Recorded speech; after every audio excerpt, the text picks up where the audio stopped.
Good evening, Team Schrader, and welcome to tonight's episode of Let's Crush COVID-19 Together. Today's topic is Let's Talk Courage. Many of us need courage right now in the face of all the threats and the challenges that COVID-19 is throwing at us. We need to make decisions about money, about our family, about our children, just about our businesses, and there's a lot of fear that is just suffocating everybody.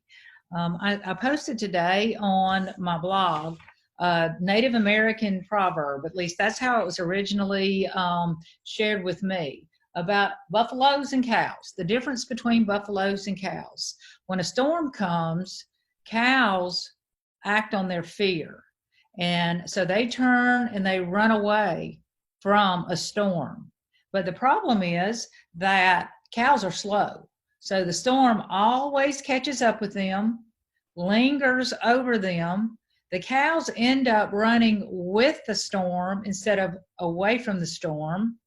And the anxiety, the pain, the fear of the storm lingers a lot longer for the cows because they're caught in it a lot longer compared to the buffalo. The buffalo, when they see a storm coming, they turn and they run through the storm. And what that does is that it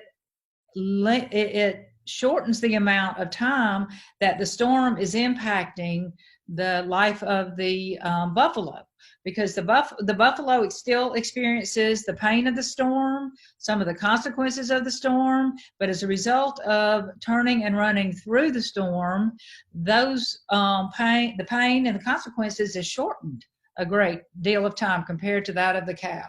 So as we talk tonight, let's decide, do we want to have the mentality of a buffalo and turn and run towards our challenges and face them with courage and stand firm in our beliefs and stand against the adversity that COVID-19 and all these other challenges are causing us?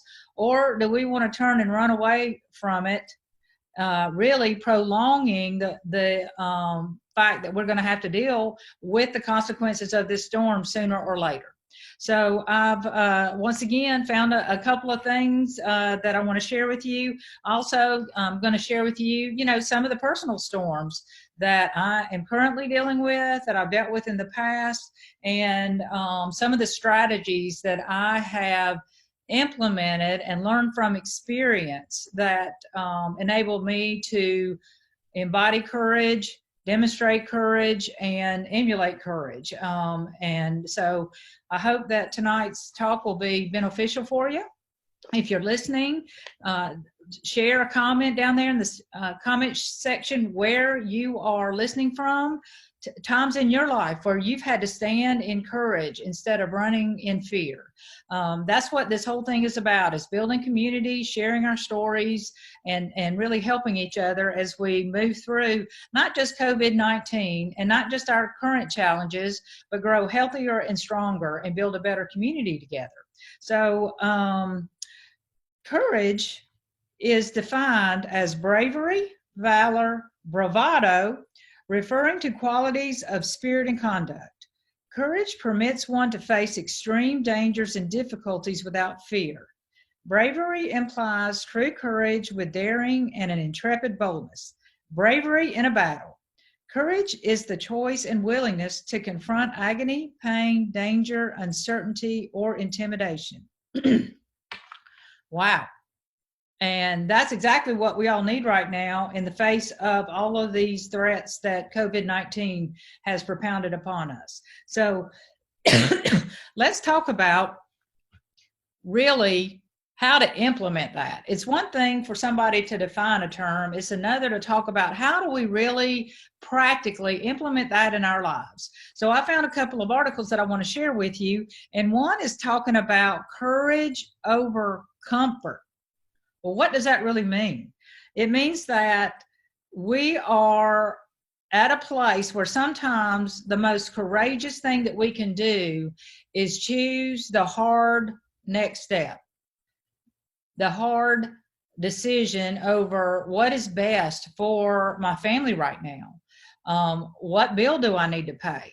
If you're an employer, many employers have to face hard decisions about their employees, balancing budgets, what bills to pay. There's just such an economic storm, but also there's an emotional storm. There's so much conflict. There's so much turmoil in everyone's relationships, even intact families and out of tact families, and people that are struggling with substance abuse. There's a lot of turmoil, and sometimes it's easier to take the comfortable way and just try to deny and ignore that, you know, there's conflict. If I just kind of step away and not deal with this, or the courageous way of let's confront the issue, let's confront the storm, let's be a buffalo, not necessarily a bull in a china cabinet. Of course, I'm using the buffalo as a symbol, but you still have to be diplomatic, and that takes a lot of courage. Diplomacy, vulnerability, honesty. That it takes more courage sometimes to be honest in discussing a hard topic rather than ignoring it. So what you have to do is really cultivate in your heart the deliberate steps that you want to take forward in defending what you know needs to be done. What do you know needs to be done if your family is in conflict? What do you need to do if you know there's certain wrongs being done and you need to speak up about it? What do you need to do if you see something happening and you have the power to change it, but if you exercise your power to change it, you know that there's going to be even more conflict and more turmoil or drama? What is your moral compass? Where is it that you're starting from, and where is it that you want to get to? See, it's having courage doesn't mean doing something that is irresponsible or reckless or something like that. Having courage means that you have a strategy, that you know you want to accomplish a purpose. And usually courageous people are trying to accomplish a purpose for the greater good of your family, for the greater good of your business, for the greater good of your community. When I'm on the bench, I create strategies for the greater good, not only of the people that are in my courtroom, but also for their families, for our community. Because what happens in the courtroom doesn't just stay in the courtroom. All the decisions that are made in the courtroom have ripple effects throughout the community, throughout the lives of the individuals that the decision impacts, and throughout the families of everyone involved in the situation. So if you have a desire to really create a strategy, like I do, to have a positive impact on the individuals in your courtroom, and you know that maybe the strategy is not necessarily respected or admired by other people involved in the process, you have to have the courage to be able to stand firm, defend your position, and take the step to do what is right.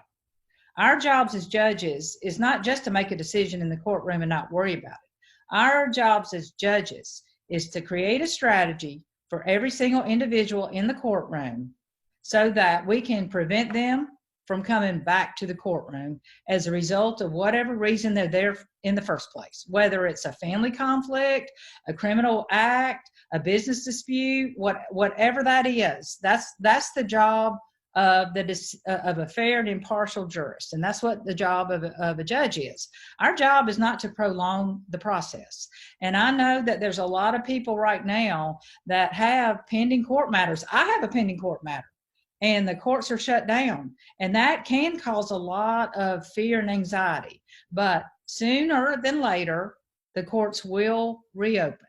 the process will get started again, and we can move through and get decisions, make decisions, and hopefully get everyone back at a healthy place where whatever the conflict is that has driven people into the courtroom can be resolved, and people can be at a place where they're either getting along better, they're navigating family relations or divorce relations, custody relations, getting back to work if you've been incarcerated as a result of a criminal indictment or accusation, or you've been found guilty and you've been sentenced. There's a lot of turmoil there, and I recognize that. Without courage, comfort causes us to live in a state of mediocrity. Now just think about that. Do you want to live a life of excellence, or do you want to live a life of just getting by? Do you want to just survive, or do you want to thrive? This author of this article is called Choose Courage Over Comfort, and it is an article dated March 18th of 2019 by Alma O'Hare. And what Alma says is that, what does it mean to choose courage over comfort? What decisions have you made in your life that were motivated by comfort? What conversations have you avoided? Which friends have you forgotten? And what feelings have you ignored in your pursuit of comfort?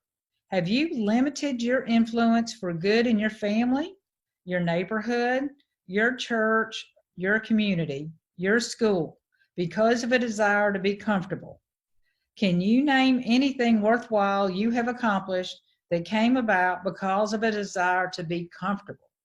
Now that's challenging, because we should all be striving to really make a positive impact on everyone we come in contact with. But do we fall back and choose comfort instead of courage? And then she goes on to say that it is through courage that we discover our strengths. It is through trials that we discover our virtues. And through perseverance, we discover our potential. Hence, seeking comfort at the outset limits the scope of your horizon and turns your focus to not only what is necessary to satisfy your selfish desires at the moment, but also defeats the opportunity for you to experience what you can accomplish as a result of being being courageous. So why does that matter? Well, I found another article by Kathy Schrader, and she's actually an author that writes a lot of articles that inspire teachers and educators, and talks about the impact that teachers and educators have on their students, on the students' families, principals, and just the entire community. And it's similar to the impact that judges have on their community. So I wanted to share a few words from this article too, to inspire all of you to apply this to your lives. And this one was written actually back in 2017. And I'll have all of these sites in the comment section for you. So you can have an opportunity to take a look at these, research it for yourself. But she talks about everyday courage, because normally when people hear the word courage, you think of something where just some great, heroic, epic battle where somebody was a hero and there was so much courage. But she breaks it down to show us that we're all courageous every day. Sometimes our courage shows up in bigger things, but most of the time it's courage in everyday things. Choosing the next best step for important decisions in your life. That is courageous. Showing up right now in COVID-19, doing things that matter despite not feeling like it. That takes courage right now, because you're pushing through your fear and your anxiety. So one of the everyday types of courage that she talks about is intellectual courage. Intellectual courage is the courage to challenge old assumptions and understandings and act on new understandings and insights gleaned from experience or data or research. Inevitably, you're going to be confronted with new research or new practices which conflict with your current practices and understandings. How many times have you heard, "That's the way we've always done it," if you're trying to do something new? I know I have. I heard it all the time when I'm on the bench. That's the way we've always done it, Judge Schrader. You can't do that. That's the way we've always done it. Well, when I was operating with the best practices, operating with the current research, implementing current, for example, justice reform measures, and I would hear, "That's the way we've always done it." If someone that I was speaking to was operating out of comfort instead of courage, they would not listen to the opportunity to implement a new strategy, be courageous, implement the data that supports all of that. And it was a different type of discussion, and it would be a different type of outcome.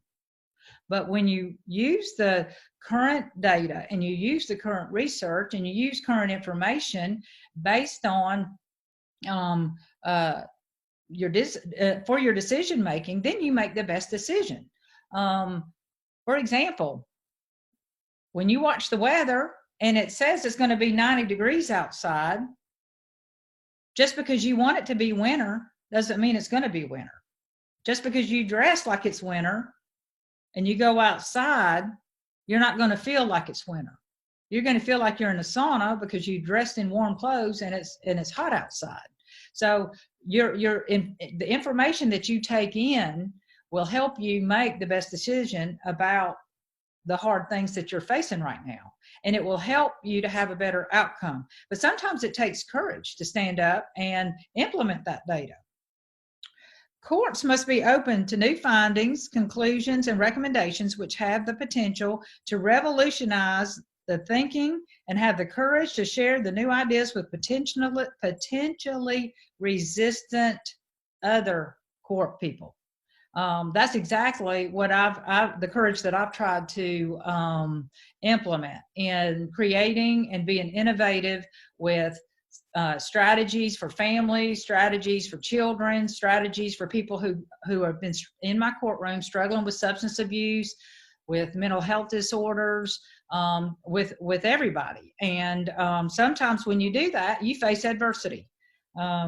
Knowing that the research is valid, knowing that the data has been implemented by other governing authorities, that's what gives you the courage and the knowledge to make the next best decision. This applies to teachers.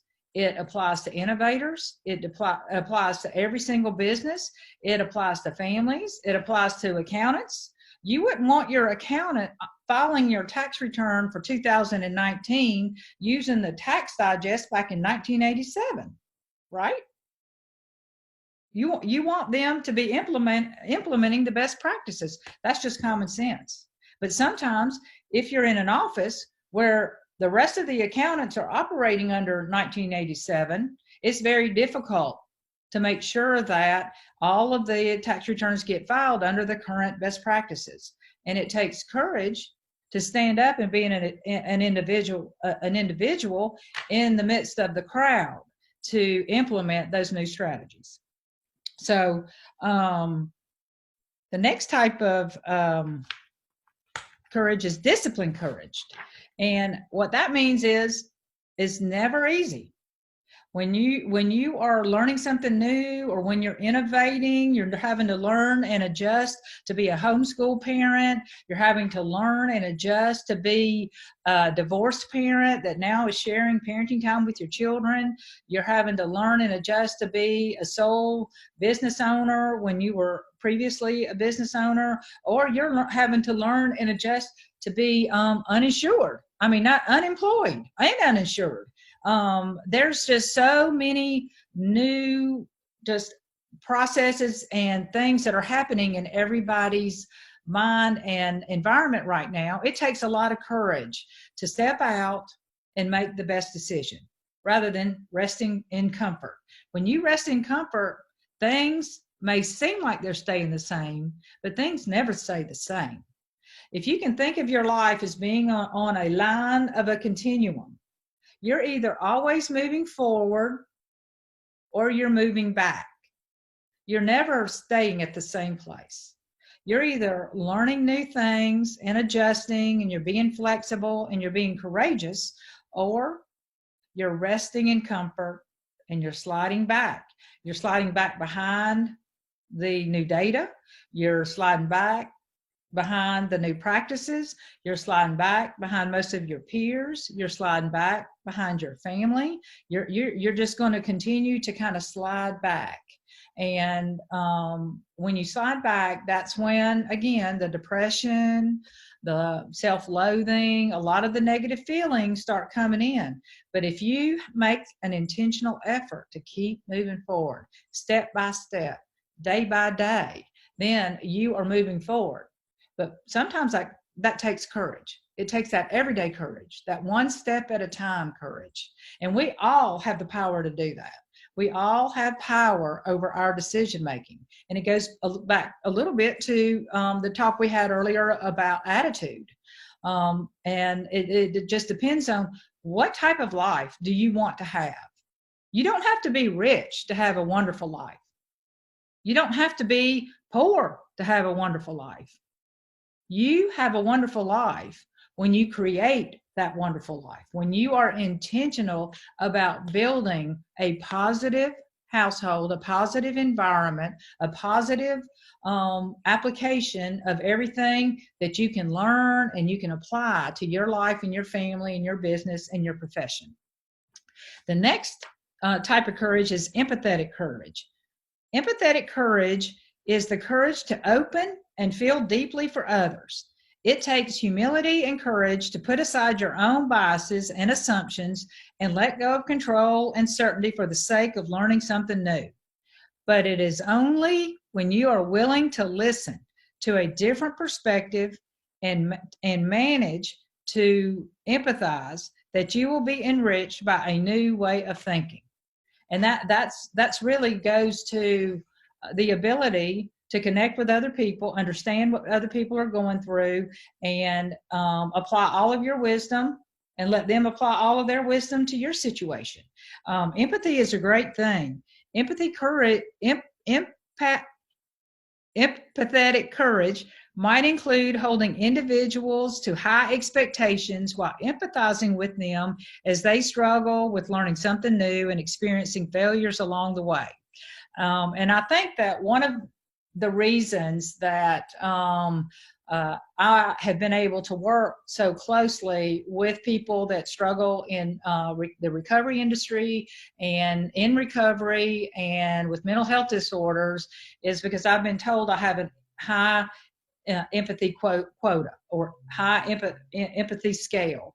I have an intuition about why people are struggling, how they're struggling, and can implement some strategies with all the relevant data and the recent data that's out there. And you can too.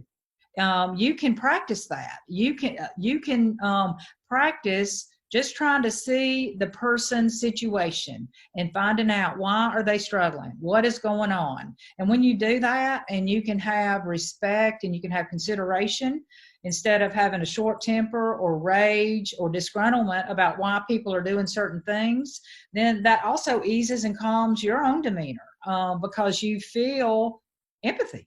And empathy is a positive emotion. It's a positive trait. A leader demonstrating empathetic courage has high performance expectations and clear goals.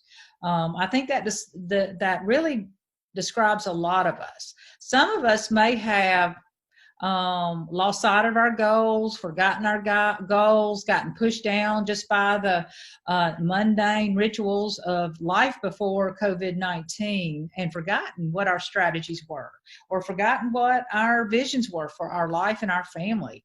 But that is one thing that COVID-19 has allowed us to do, is have the opportunity to explore that again.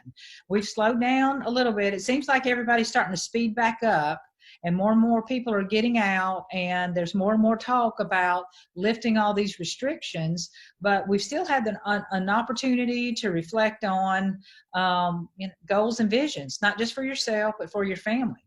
So the last type of courage that this author talks about is moral courage. Moral courage is the courage to stand up for one's belief in the face of overwhelming opposition. It is the synonym for civil courage.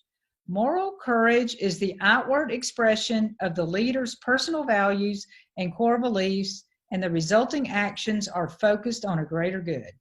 And when I read this the other day, and we were talking about having a opportunity to talk about courage, I thought that right there really describes what why I am running for re-election, why I am standing on the Constitution in regard to these criminal accusations against me, that all of us are to be considered innocent until proven guilty, that there's just a lot of facts and circumstances involved in this situation, but I am demonstrating moral courage. I am demonstrating an outward expression of my personal values and core beliefs, and resulting in actions that are focused on the greater good. There's a lot of work yet to be done in criminal justice reform. Governor Deal spent most of his term just fighting and scrapping to implement criminal justice reform in this community. And Gwinnett County has a lot of work to be done before we can get that done. I've started to implement a lot of those applications when I was on the bench before I was accused and indicted in this situation. But that is going to change. And I'm coming back. I'm coming back to the bench, and with your help, I'm going to be reelected, and I'm going to serve the citizens of Gwinnett County again with courage, implementing new strategies, applying the data, and I'm going to continue to improve outcomes for every single individual that appears before me. She also goes on to say that moral courage for leaders, and if you're a parent, you're a leader. If you're a neighbor, you're a leader in your neighborhood. If you're a business owner, you're a leader. Everyone is a leader.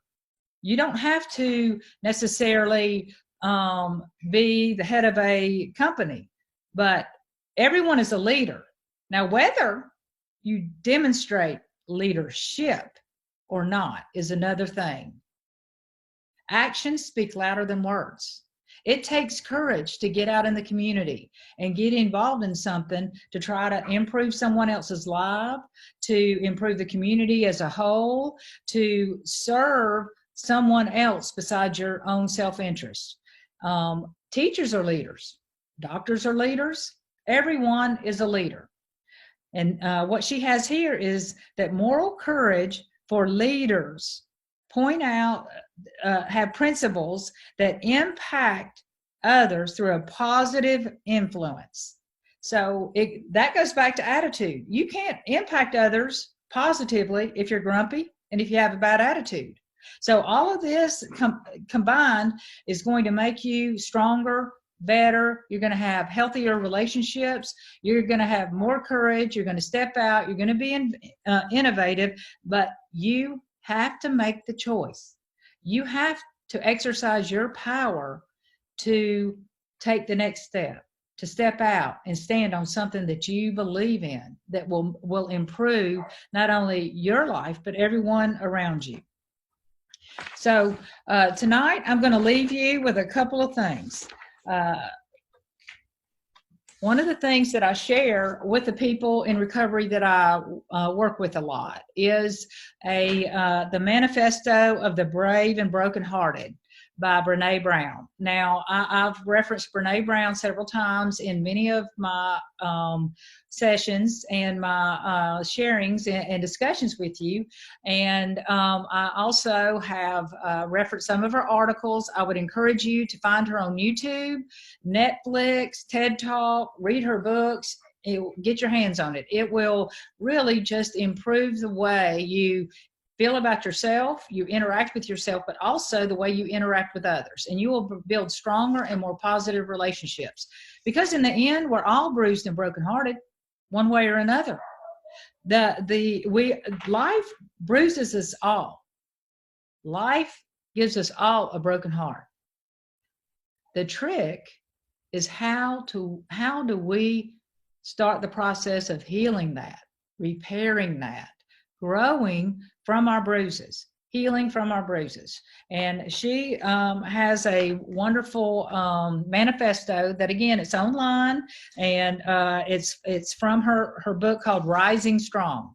And she says, there is no greater threat to the critics and cynics and fearmongers than those of us who are willing to fall, because we have learned how to rise. With skinned knees and bruised hearts, we choose owning our stories of struggle over hiding, over hustling, over pretending. When we deny our stories, they define us. When we run from struggle, we are never free. So we turn toward the truth and look it in the eye. We will not be characters in our own stories, not villains, not victims, not even heroes. We are the authors of our lives. We write our own daring endings.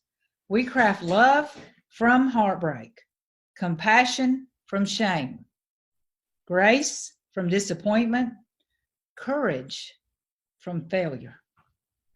Showing up is our power. Story is our way home. Truth is our song. We are the brave and brokenhearted. We are rising strong. I really look forward to sharing my entire story of what I've been through over the last year, of what I'm going through in this campaign. And I hope that you will join me on the rest of my journey.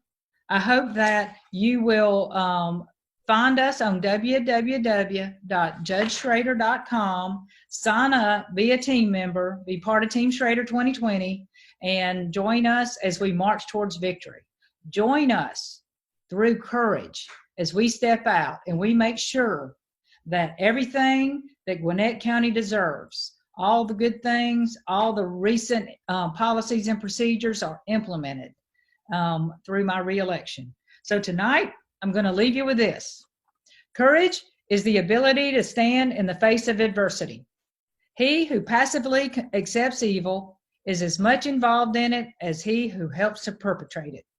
He who accepts evil without protesting against it is really cooperating with it. Martin Luther King Jr. So tonight, be courageous. Be courageous in the face of COVID-19. And I thank you for joining me tonight. And I look forward to seeing you next week. We're going to have a great program.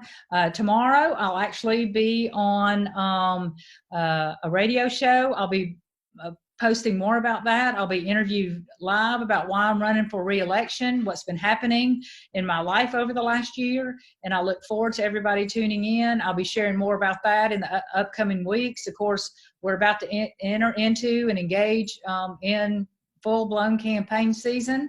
And as usual, I'll stand on my credentials. I'll stand on my community. I'll stand on my leadership. And I look forward to serving Gwinnett County in any way the voters will have me. Good night.